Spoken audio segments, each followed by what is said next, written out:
Students, we are going to discuss some more comparison test and examples based on that test.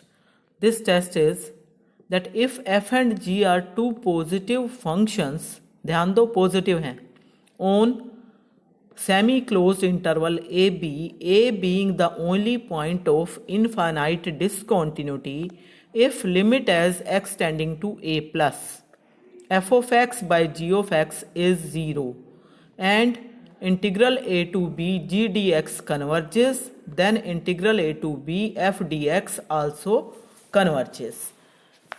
आपने जो पहले comparison test किया था उसमें ये वाली लिमिट नॉन ज़ीरो और फाइनाइट के केस में आपने ये प्रूव किया था कि f और g का बिहेवियर सेम होगा, लेकिन अगर ये लिमिट ज़ीरो हो जाए तो उस केस में अगर नीचे वाला कन्वर्जेंट है तो ऊपर वाला भी कन्वर्जेंट होगा, लेकिन अगर ऊपर वाला कन्वर्जेंट हो तो नीचे वाले की कन्वर्जेंस के बारे में आप कुछ नहीं कह सकते।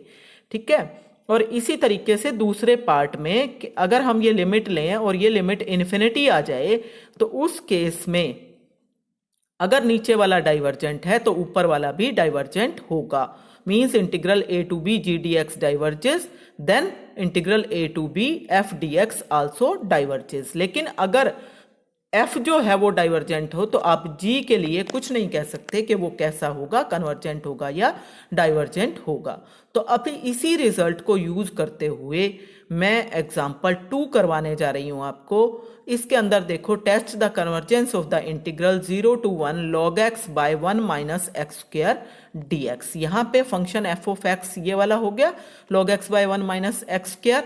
अब इसके अंदर अगर मैं 0 पुट करूंगी तो log 0 क्योंकि इन्फिनिटी होता है तो इसका मतलब आपके पास ये इनफाइनाइट वैल्यू आएगी, डिनोमिनेटर तो फाइनाइट है, तो ये आपके पास 0 is the only point of infinite discontinuity, क्योंकि 1 के ऊपर तो क्या होगा कि आपके पास ये log 1 आएगा, दैट इज 0, और ये भी 0 आ रहा है, 0/0 फॉर्म बन रही है। उसको आप एल हॉस्पिटल रूल लगा के जब सिंप्लीफाई करोगे तो वो फाइनाइट वैल्यू आ जाएगी जब इसका डेरिवेटिव लोगे। ठीक है ना। तो इसलिए 0 is the only point of infinite discontinuity. और दूसरी बात क्या है कि 0-1 इंटरवल के बीच में इस फंक्शन की वैल्यू नेगेटिव आएंगी। क्यों नेगेटिव आएंगी? क्योंकि आपके पास 0 और 1 के बीच में जो x की वैल्यू है वो पॉइंट में हो गई ना, जैसे 0.2 हो गया मान लो, तो आपने 0.2 का टेबल में देखा log की में तो 0.3010 आया, लेकिन उसकी जो करेक्टरिस्टिक है वो तो आपने अपनी लगानी है ना। उसकी करेक्टरिस्टिक क्या आएगी? 1 बार आएगी ना, क्योंकि इसके आगे कोई है ही नहीं, शुरू में ही पॉइंट लगा हुआ है, तो इसका मतलब करेक्टरिस्टिक कितनी आएगी? 1 बार, मतलब -1। तो इसका मतलब log की वैल्यू क्या आई? नेगेटिव।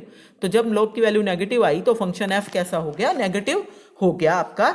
और अब इसीलिए आपकी जो थ्योरम है वो कब लगती है? जब f फंक्शन कैसा हो? पॉजिटिव हो। तो हम क्या करेंगे? रिप्लेस कर लेंगे f को -f से, तो -fx हमने ले लिया ये, तो ये हो गया पॉजिटिव इन इंटरवल 0-1। अब यहां पे ध्यान दो कि मैं g of x क्या लूं, कैसे निकालूं? g of x कैसे लेने से काम चलेगा? क्योंकि आपके पास जो डिनोमिनेटर था वैल्यू जो है अगर log 0 पे इनफाइनाइट आ रही है, डिनोमिनेटर तो फाइनाइट है, तो क्या लूं? अब हमें ये पता है कि limit as x tending to 0 plus x to the power n log x जो होता है वो 0 होता है अगर n पॉजिटिव हो। ठीक है ना। तो इसका मतलब log x तो यहाँ पे है ही, इसके साथ x की कोई पावर चाहिए और वो लिमिट आपकी फिर क्या आ जाएगी? 0 आ जाएगी। और जब आपके पास fx बाई gx 0 आता है, अगर नीचे वाला आपका कन्वर्जेंट हो तो ऊपर वाला भी कैसा होता है? कन्वर्जेंट। मतलब अगर g कन्वर्जेंट होगा तो f भी कन्वर्जेंट होगा। इसलिए यहां पे वैसे तो मैं g ऑफ x कोई भी ले लेती, लेकिन g ऑफ x आपको ऐसा लेना है जो कि इंटीग्रल कन्वर्जेंट हो। इसीलिए यहां पे 1/x की पावर हाफ ली गई है। आप कन्वर्जेंट कब होगा? जब ये पावर 1 से छोटी हो, तो इसने हाफ ले ली। आप हाफ की बजाय 3/4, 5/6 मतलब कोई भी पावर जो कि 1 से छोटी है वो ले सकते हो, उससे भी रिजल्ट ऐसे का ऐसा निकल जाएगा। अब हम लें limit as x tending to 0 plus minus fx by gx। तो limit as x tending to 0 plus की वैल्यू हो गई minus square root of x, ये वाला ऊपर चला जाएगा ना, log x by 1 minus X square square root. और जब आप इसकी लिमिट लोगे तो ये ऊपर वाले पार्ट की लिमिट जो है आपके पास कितनी है 0, और नीचे वाला 0 पुट करने से 1, तो आंसर आ गया 0। तो अब कंपैरिजन टेस्ट से अगर g कन्वर्जेंट है तो f भी कन्वर्जेंट होगा। g हमने सेटिंग ही ऐसी की है कि कन्वर्जेंट है, क्योंकि अगर मैं g को कन्वर्जेंट ना लेके डाइवर्जेंट ले लेती तो ऊपर वाले के बारे में आप फिर कुछ नहीं कह पाते। तो इसलिए आपने कन्वर्जेंट लेना है, क्योंकि 0 के केस में आप कोई कंक्लूजन नहीं निकाल पाते डाइवर्जेंट के उसमें। तो इसलिए आपने यहाँ पे पावर जो है ध्यान दो कि 1 से छोटी ही लेनी है। तो माइनस एफ कैसा हो गया convergent, and therefore F is also convergent. Next example देखो, show that the integral 0 to pi by 2 sin mx divided by x to the power n dx exist if and only if n is less than m plus 1। अब आई integral आपका ये है sin mx bye x to the power n। Here fx की value यही वाली ले ली, sin mx bye x to the power n। अब हमें पता है कि sin x बाय x जो होता है उसकी अगर मैं लिमिट लूँ एज x टेंड्स टू 0, वो तो आता है 1। तो इसलिए मैंने जितनी साइन की पावर थी उतनी x की पावर अलग कर ली, तो यहाँ पे x की पावर हो गई n माइनस m। अब इसकी लिमिट अगर मैं लूँ एज x टेंड्स टू 0, तो ये वाले पार्ट की लिमिट तो 1, और ये वाले पार्ट की लिमिट आपकी किस पे डिपेंड करेगी, n और m पे। अगर ये पावर नीचे ही बनी रहे, नेगेटिव रहे, तो उस केस में n माइनस 1 अगर नेगेटिव है तो उस केस में क्या होगा, उस नेगेटिव पावर को आप ऊपर लेके जाओगे और x 0 होगा तो लिमिट आ जाएगी 0।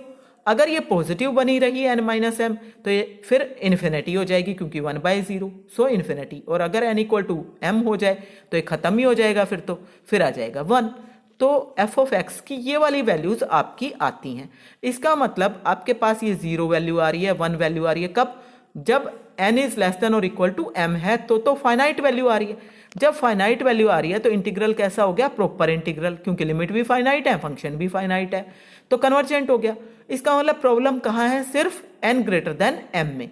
तो n ग्रेटर देन m के केस में फंक्शन जो है वो अनबाउंडेड होता है, इनफाइनाइट डिसकंटिन्यूटी का पॉइंट बनता है, और इसीलिए हमें वो इम्प्रॉपर इंटीग्रल बन जाएगा। अब f ऑफ x की वैल्यू वैसे आ तो पॉजिटिव ही रही है इस इंटीग्रल में, तो g ऑफ x क्या लेना पड़ेगा, जो फंक्शन, ये वाला फंक्शन आपको प्रॉब्लम क्रिएट कर रहा है ना, तो यही वाला ले लो, 1 बाय x की power n minus m when n is greater than m। अब limit as x tends to 0, क्योंकि 0 पे प्रॉब्लम थी इसलिए 0 है, f of x by g of x that is sin x by x to the power m, यही बचेगा, क्योंकि वो तो कट गया, जो ये वाला एक्स्ट्रा फैक्टर था ये तो कट गया gx से, और इसकी लिमिट आ गई 1, non zero and finite. Therefore the integral 0 to pi by 2 f of x and integral 0 to pi by 2 g of x converge और डाइवर्ज टुगेदर। लेकिन g of x जो इंटीग्रल है ये वाला, ये कब कन्वर्जेंट होगा, if n minus m is less then 1, otherwise divergent. तो अगर n minus m less than m 1 हो जाए तो ये कन्वर्जेंट होगा, एंड देयरफॉर अगर ये कन्वर्जेंट है तो दिया हुआ इंटीग्रल भी कन्वर्जेंट होगा। कब होगा, जब आपके पास यहां से देखो n की वैल्यू कैसी आ गई, लेस देन m प्लस 1, तो n m से बड़ा और m प्लस 1 से छोटा होगा तो ये इंटीग्रल कैसा हो जाएगा, convergent. So this proves the result. Next example देखो, find the values of m and n for which the integral 0 to 1 x to the power n e की power minus mx dx converges. अब ये आपको integral दे रखा है, f of x जो है उसकी लिमिट अगर आप निकालोगे, एल हॉस्पिटल रूल से निकालोगे ना 0 पे, क्योंकि ये e की पावर माइनस mx को नीचे ले आओ तो e की पावर mx हो जाएगा, और x टेंडिंग टू 0 होगा, तो उस केस में आपके पास ऊपर 0, अगर n पॉजिटिव है तो x की पावर ऊपर ही बनी रहेगी ना, तो उस केस में तो 0 आ ही जाएगा। अगर ये x की पावर नीचे आ गई तो इन्फिनिटी होता है, तो इसलिए means this is 0 for all n positive और any value of m, means ये इंटीग्रल प्रॉपर इंटीग्रल बन गया कब, जब n पॉजिटिव है और या 0 है तो भी। इसका मतलब इस केस में तो वो कन्वर्जेंट है, लेकिन अगर n लेस देन 0 हो जाए तो यही 0 इनफाइनाइट डिसकंटिन्यूटी का पॉइंट बन जाता है। तो उस केस में, और ये भी चेक कर लो कि f ऑफ x की वैल्यू पॉजिटिव रहेंगी 0-1 इंटरवल में, क्योंकि ये पॉजिटिव और ये e तो हमेशा ही पॉजिटिव आएगा। तो अब इस केस में g ऑफ x क्या लेना पड़ेगा, ये वाला फैक्टर जो कि नीचे आने के बाद प्रॉब्लम करने लग गया है, मीन्स 1/x की power -n, and therefore limit as x tending to 0 plus f of x by g of x is equal to limit as x tending to 0 plus e की पावर -mx x की power -n and into x की power -n, ये cut गया, e की power -mx और x 0 लोगे तो e की पावर 0 and that is 1, means non zero and finite, and therefore the integral 0 to 1 fx dx and gx dx converge और डाइवर्ज टुगेदर। अब ये इंटीग्रल कब कन्वर्जेंट होगा, अगर ये वाली पावर -n लेस देन 1 हो जाए, मीन्स n ग्रेटर देन -1 हो जाए। तो अगर ये कन्वर्जेंट है तो दिया हुआ इंटीग्रल भी कन्वर्जेंट होगा, और n ग्रेटर देन और इक्वल टू 0 पे तो ऑलरेडी आपके पास कन्वर्जेंट था क्योंकि प्रॉपर था। तो इट मीन्स आप ये कह सकते हो कि given integral is convergent for all n greater than -1।